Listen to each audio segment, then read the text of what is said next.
बोलिए रामचंद्र भगवान की जय। बोल राधा कृष्ण भगवान की जय।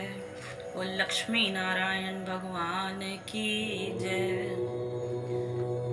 Welcome to motivational club house of Nehanjali. अब हम आपको सुनाने जा रहे हैं भक्त दिलीप की कथा। भक्त दिलीप कौन थे? तो आइए शुरू करते हैं। बोलिए श्री रामचंद्र भगवान की जय। इक्ष्वाकु वंश में महाराज दिलीप बड़े भक्त, धर्मात्मा एवं प्रजापालक थे। चारों वर्ण उनके शासन से संतुष्ट थे। महाराज को सभी प्रकार के सुख होने पर भी पुत्र का अभाव था। एक बार वे महर्षि वशिष्ठ के आश्रम पर गए तथा पुत्र प्राप्ति के लिए उन्होंने महर्षि से उपाय पूछा। महर्षि ने दिव्य दृष्टि से बताया, राजन, देवासुर संग्राम के समय आपने सुर नंदिनी कामधेनु को प्रणाम नहीं किया, अतः कामधेनु ने ही आपको संतानहीनता का शाप दे दिया है। इसलिए आप कामधेनु की पुत्री जो मेरे आश्रम में है उसकी सेवा करें, आपकी मनोकामना अवश्य पूरी होगी। गुरु की आज्ञा शिरोधार्य कर राजा दिलीप रानी सुदक्षिणा के साथ गौ की सेवा में लग गए। महाराज छाया की तरह गौ के साथ रहते। इस प्रकार सेवा करते उन्हें 21 दिन व्यतीत हो गए। एक दिन वह गौ के पीछे पीछे जा रहे थे। गौ बड़े गहन जंगल में घुस गई।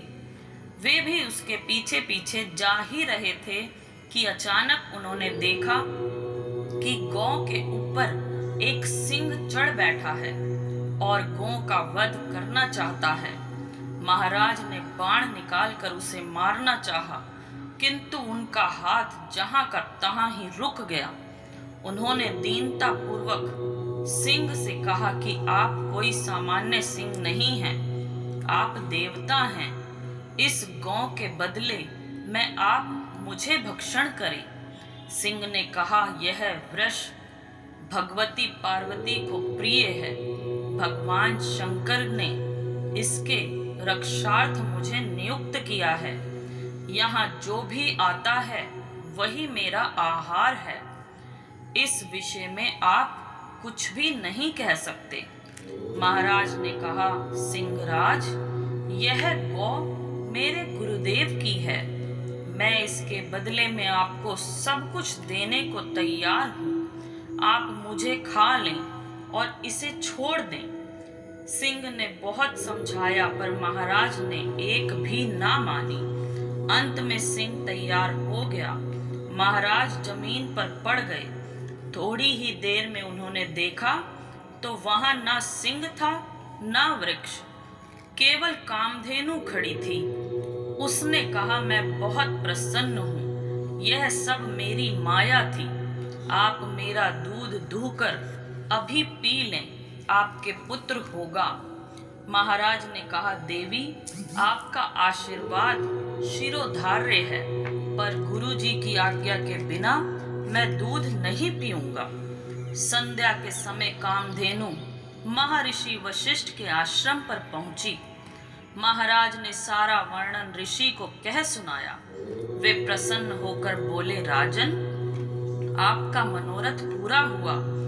गौ की कृपा से बड़ा पराक्रमी पुत्र होगा। आपका वंश भी उसी के नाम से चलेगा।